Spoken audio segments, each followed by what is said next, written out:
Hello guys, welcome back to another brand new video. আজকে আমরা তৈরি করব একটা তিতলি ল্যাম্প বা প্রজাপতি ল্যাম্প, যার জন্য আমরা প্রিন্টটা অলরেডি করে নিয়েছি। যেহেতু আমরা জানি প্রিন্টটা আমি অলরেডি করেই রাখি। আর এরকম একটা গ্লু স্টিক দিয়ে প্রিন্টটাকে পাইপের উপরে পুরোপুরি ভাবে আঠা দিয়ে লাগিয়ে দিয়েছি। আর আমরা এটাকে আগের বার যে লাইটটা তৈরি করছিলাম ওইখানে কার্ভ অংশটাই এইখানে ব্যবহার করছি। এটা 1 ফুটের সামথিং কম আছে। তো আমরা প্রিন্টের বাকি অংশটা একটা কাটার দিয়ে কেটে নেব, যাতে আমাদের ঝামেলা কম হয়। কাটার পরে আমাদের নিচের যে অংশটা আছে এটাও কেটে ফেলবো। ওয়েস্ট পার্টের কোনো প্রয়োজন নেই এখানে। শুধু যেই অংশটায় আমাদের ফলোয়ারটা আঁকা আছে, ডিজাইন গুলো আছে, শুধু ওই অংশটা থাকলেই চলবে আমাদের।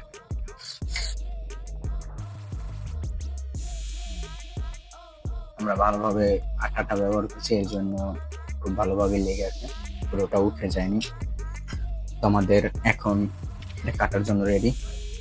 আমরা প্রথমে এটাকে ড্রিল মেশিন দিয়ে পেন ড্রিল দিয়ে কেটে নেব, কেটে ডিজাইনটা বের করব।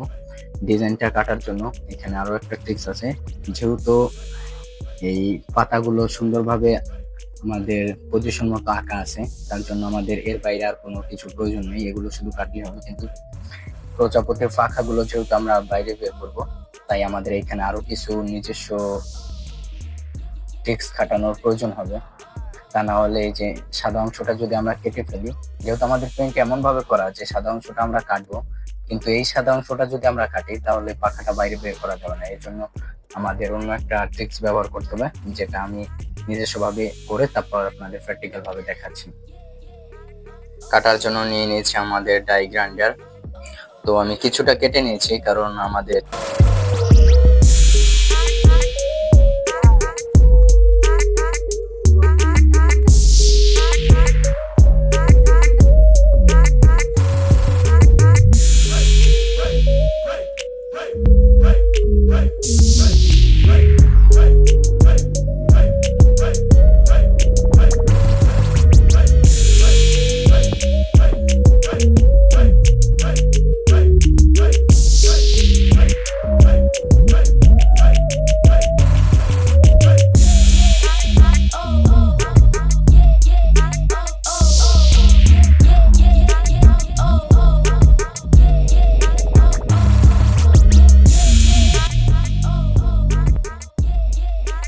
কাটা পুরোপুরি শেষ।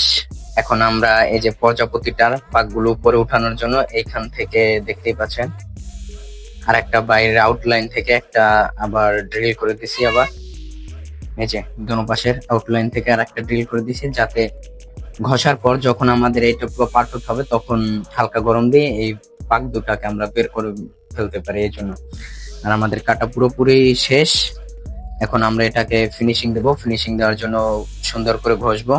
ঘষার আগে অবশ্যই হালকা পানি দিয়ে এই কাগজটাকে আমরা উঠিয়ে ফেলবো। হালকা একটু পানিতে ভিজিয়ে রাখলে এটা অটোমেটিক উঠে যাবে, আর কোনো দাগ থাকবে না, কারণ আমরা এটাতে সাদা গ্লু ব্যবহার করছি।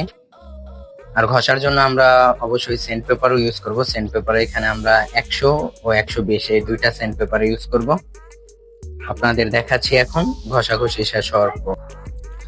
সো ভিউয়ার্স, দেখতেই পাচ্ছেন আমাদের লাইটটার ডিজাইনটা পুরোপুরি কাটা রেডি, প্লাস আমরা দারুণ করে ফিনিশিং দিয়ে দিয়েছি। এবার কাট করে নেই, এটা সেন্ট পেপার দিয়ে ঘষে স্মুথ ফিনিশিং এর ব্যবস্থা করলাম, স্মুথ ফিনিশিং দিয়ে দিছি। তো আমরা যেটা বলছিলাম, আউটার লাইন থেকে একটু আলাদা করে কিছুটা অংশ কেটে নিয়েছি, যাতে পাক দুটো বাইরে বের করা যায়।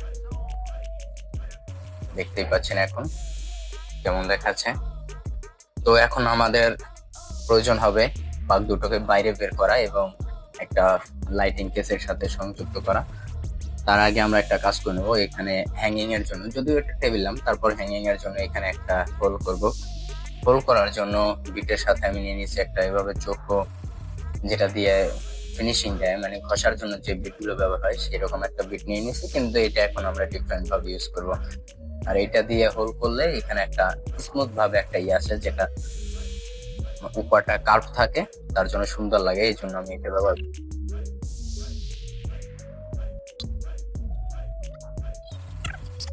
তো আমাদের সামনে আরেকটা চ্যালেঞ্জ আছে, যেটা হলো এই পাক দুটো বের করার জন্য হিট দিতে হবে। হিটের জন্য আমরা গ্যাসের ব্যবহার করতে পারি, হট গানের ব্যবহার করতে পারি এবং ইলেকট্রিক চুলার ব্যবহার করতে পারি। কিন্তু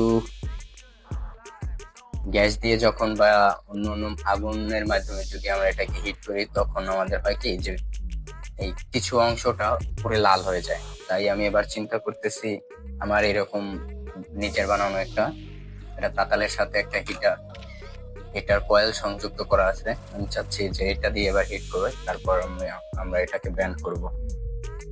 তো হিট করার জন্য সবার প্রথমে লাইনটা দিয়ে দিতেছি। লাইনটা দিয়ে দেওয়ার সাথে সাথে হিট হওয়া শুরু হয়ে গেছে।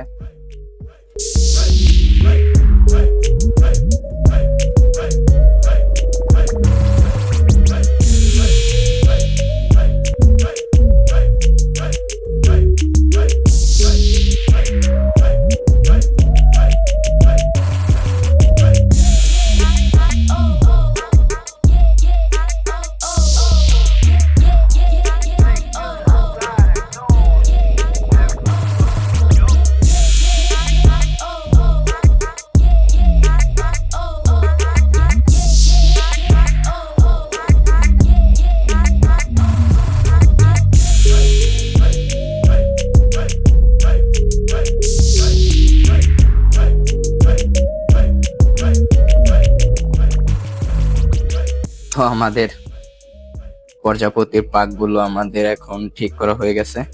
তো এখন দেখতে পাচ্ছেন কিরকম দেখাচ্ছে। এটা হালকা একটু গরম হলেই পরবর্তীতে যখন শক্ত হয় তখন এইভাবেই ঠিক হয়ে যায়। এখন এটা সেট হয়ে গেছে। এখন আর কখনো এইভাবে আর যতক্ষণ না আবার সেকেন্ড বার গরম করতেছি এইভাবেই থাকবে, এটা ব্যাক হবে না। এখন এটা পুরোপুরি হার্ড হয়ে গেছে। তো আমাদের মাস্কিং টেপটা আমরা সরিয়ে নিলাম। এখন আমাদের টেস্ট করা লাগাচ্ছি যাতে আপনারা বুঝতে পারেন। এই যে দেখুন, এটা ছিল আমাদের ডে ভিউ। আর আমরা যদি নাইট ভিউ দেখতে চাই তাহলে আমরা লাইটটা অফ করে দিই নাইট ভিউর জন্য। দেখুন এবার, এখন এটা আমাদের নাইট ভিউ। এখন কতটা সুন্দর লাগছে এখন পাশ থেকে পাখাটা পুরো